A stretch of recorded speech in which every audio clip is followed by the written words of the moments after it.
December 1944. The Allies think victory is near. Then, out of the frozen Ardennes, 250,000 German troops strike, surrounding Bastogne and trapping the 101st Airborne Division as supplies run out and surrender demands echo through the snow. With the fate of the Western Front teetering on the brink, one audacious general decides to turn disaster into legend, promising a rescue in days that seems impossible. But just how close did Bastogne come to total collapse before that relief? Traffic on the roads around Bastogne ground to a halt as the German advance pressed in from every direction. Columns of American trucks, artillery, and jeeps became snarled with Belgian refugees fleeing the fighting, all desperate to escape before the last routes vanished. Soldiers reported engines idling for hours in the snow, headlights dimmed to avoid drawing artillery fire, while officers barked orders that vanished into the confusion. Along the main highways, military police struggled to keep any order, waving convoys forward only to watch them jam at blown bridges or icy switchbacks. Radios sputtered and fell silent, and field telephones went dead as German units cut the wires. By December 19th, entire battalions lost contact with headquarters, some forced to abandon vehicles and march through the woods on foot. On December 20th, the final road into Bastogne was cut. The ring had closed. The 101st Airborne, along with armour and scattered infantry, found themselves completely surrounded. 7 vital roads converged in the town, and now everyone was blocked by German tanks, mines or anti-tank guns. Trucks loaded with ammunition and food sat stranded miles away, unable to break through. Inside the perimeter, the defenders watched supply columns disappear into the fog and heard only distant gunfire. Ammunition stocks dwindled and artillery batteries rationed shells, knowing no more would arrive by ground. For the men trapped inside, the world shrank to a few frozen blocks and battered foxholes. The outside was cut off by a wall of steel and snow. The only certainty was that no help would reach them by road. Bastogne had become an island, and the siege had truly begun. At dawn on December 22nd, a German officer arrived at Bastogne's lines under a white flag, bearing a formal ultimatum. The letter, written in precise, almost courteous language, praised the defenders' bravery before demanding immediate surrender to spare further bloodshed. It warned of total destruction if the terms were refused. The note reached Brigadier General Anthony McAuliffe, acting commander of the 101st Airborne. Still groggy from a sleepless night, McAuliffe read it, paused, and then spoke a single word: nuts. His staff stared in disbelief. The Germans expected a proper reply, maybe a negotiation. Instead, the reply was typed and sent back through the lines. When the German delegation asked for clarification, Colonel Joseph Harper explained that it meant you could go to hell. The message rippled through Bastogne's foxholes and battered cellars. Soldiers who had spent days shivering in the snow, running low on food and ammunition, laughed aloud. The word spread from squad to squad: nuts, a rallying cry in the face of overwhelming force.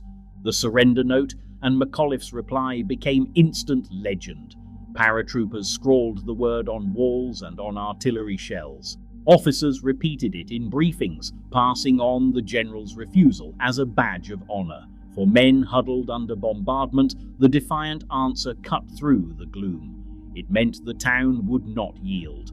No matter how tight the ring or how desperate the situation, Bastogne would hold. The Germans resumed their shelling, but the spirit inside the perimeter had changed. McAuliffe's one-word answer gave the defenders something the enemy could not break: the will to resist, whatever the cost. Inside Bastogne, the aid stations had become places of quiet desperation. On December 24th, the last vial of morphine was used. Medics, wrapped in their own blankets for warmth, moved from one wounded man to the next, offering whiskey or a gloved hand to dull the pain. In the shattered rooms of the seminary and in makeshift cellars, casualties lay side by side. their breaths fogging in the freezing air. Bandages were torn from shirts and pillowcases, and tourniquets were fashioned from belts.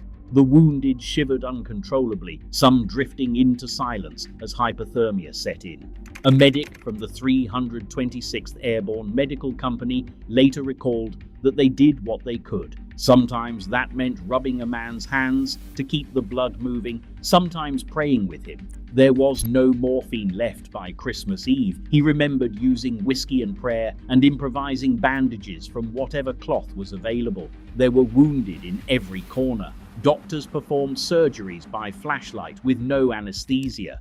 The wounded bit down on scraps of wood or leather to muffle their screams as shrapnel was pulled from flesh. Shellfire rattled the windows, sending dust down onto the wounded below. Some men died not from their wounds, but from the cold. Frostbitten feet turned black, and medics could do nothing but wrap them tighter and hope.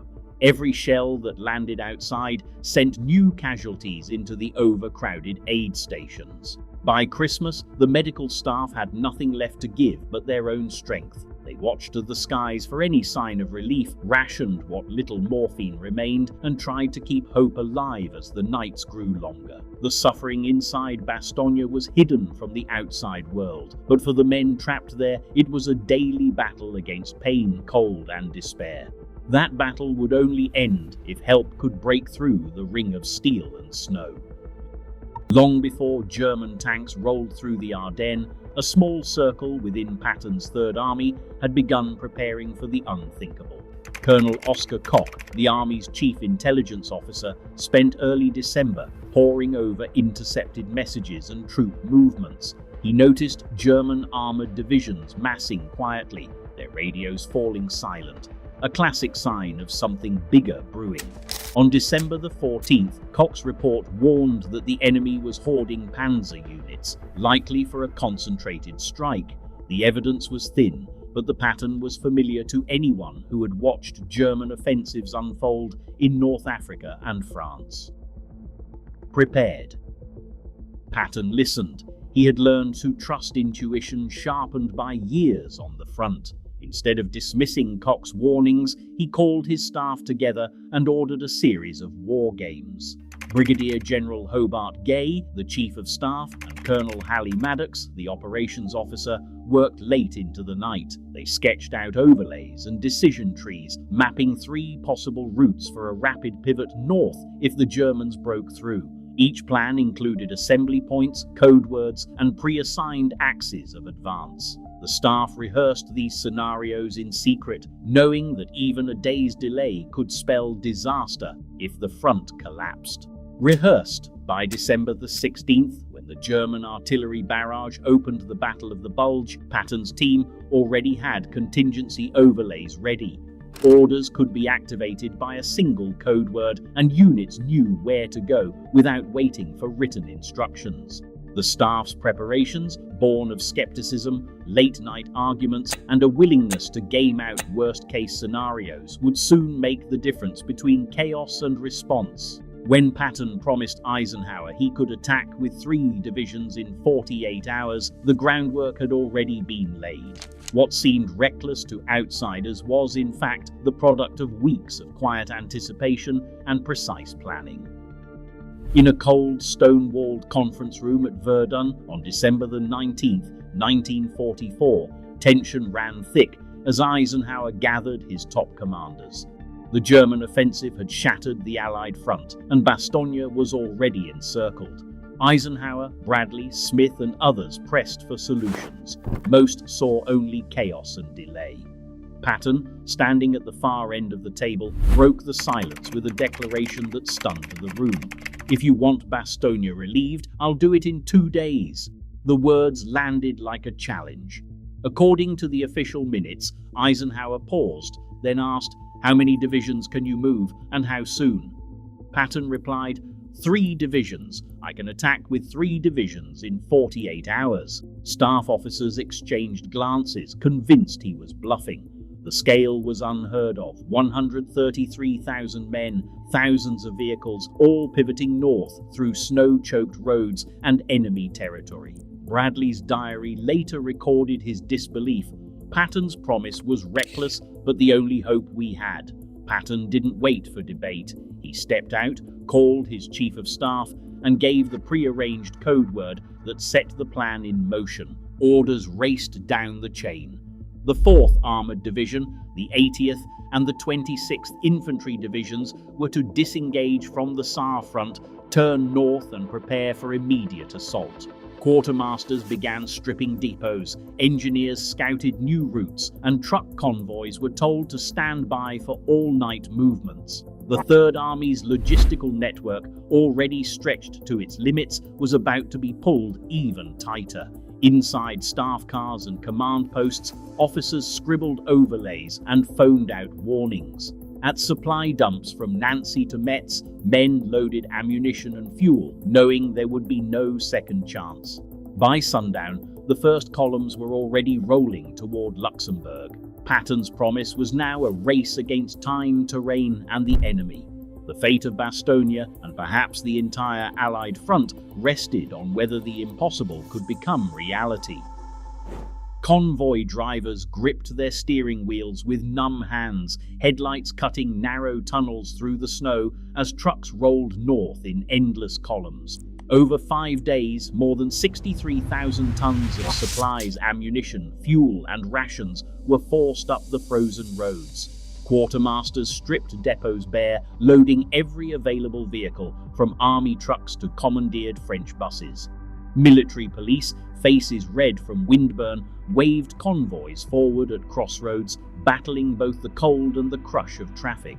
At the Arlon to Martelange Road, a vital artery for Patton's relief, the effort met its most brutal test. On December the 22nd, as the leading elements of the 4th Armored Division neared Martelange, German paratroopers and demolition teams blew the bridge, then opened fire from the woods. Trucks jackknifed on the ice, shells tore through canvas sides, and men scrambled for cover behind stalled engines. 6 armored vehicles and several supply trucks burned on the roadside. 24 men were killed or wounded before engineers could crawl forward, clearing mines and laying logs for traction under sniper fire. Fuel convoys backed up for miles. The entire advance stalled while every minute counted for Bastogne. By midnight, military police redirected traffic onto muddy side roads, guiding drivers through blacked-out villages and around new minefields. Engineers worked through the night to throw a makeshift bridge across the Schur, hammering planks as mortars landed nearby. By dawn on December 24th, the route was open again, damaged, dangerous, but passable. Convoys lurched forward, headlights flickering in the pre-dawn gloom. One driver later wrote, "We kept going because we knew the men in Bastogne needed every shell, every can of gas. Patton was counting on us and we weren't going to let him down." The supply line never broke. It bent, it bled, but it kept moving right up to the besieged perimeter.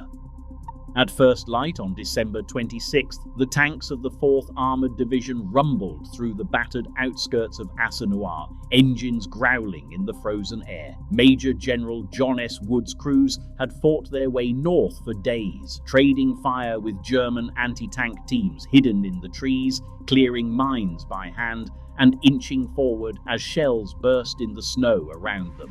The lead Sherman, commanded by Lieutenant Charles Bogues of the 37th Tank Battalion, crept toward the last German roadblock. Machine gun fire rattled off its hull. Infantrymen crouched behind the armor, waiting for the signal to move.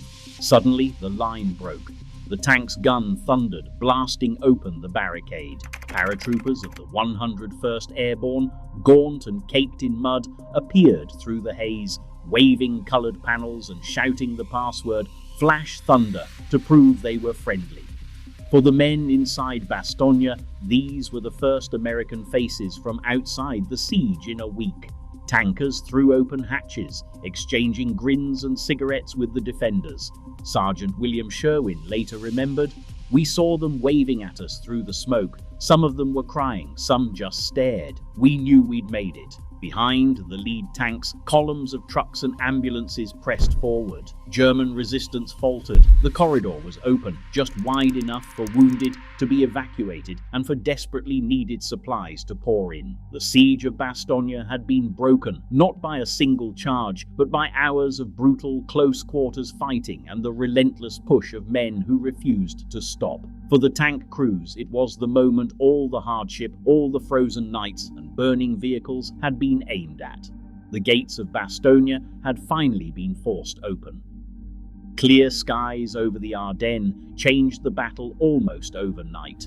On December 23rd, Allied air crews finally took to the air in force, launching more than 2,000 sorties in one day. Fighters and bombers swept over the snowy forests, hunting for German tanks, trucks, and artillery. Transport planes dropped crates of ammunition and food to the men still trapped in Bastogne, their parachutes dotting the fields outside the town. For the Germans, the sudden roar of engines overhead meant the end of their advantage. Convoys that had once moved freely under the cover of fog now burned on the roadsides, strafed and bombed without mercy. Historians point to these days as a turning point, not just for the relief of Bastogne, but for the entire Ardennes campaign. Air power shattered German supply lines and forced panzer columns to scatter and hide. The cost, though, was staggering. By the time the fighting ended, American casualty lists from the Bulge reached over 80,000, more than any other battle the US Army had ever fought. The lessons of Bastogne about speed, improvisation, and the power of coordinated ground and air assault are now taught in military classrooms around the world. The relief of Bastogne became more than a victory. It became a case study in how doctrine, adaptability, and sacrifice can turn the tide of war. In every crisis, speed and decisive action can mean the difference between collapse and survival. Today, military and civilian leaders still study how a single bold maneuver changed the fate of millions. The legacy of Bastogne endures, not just as history, but as a reminder that the next turning point often arrives without warning. The question is, will we recognize it in time?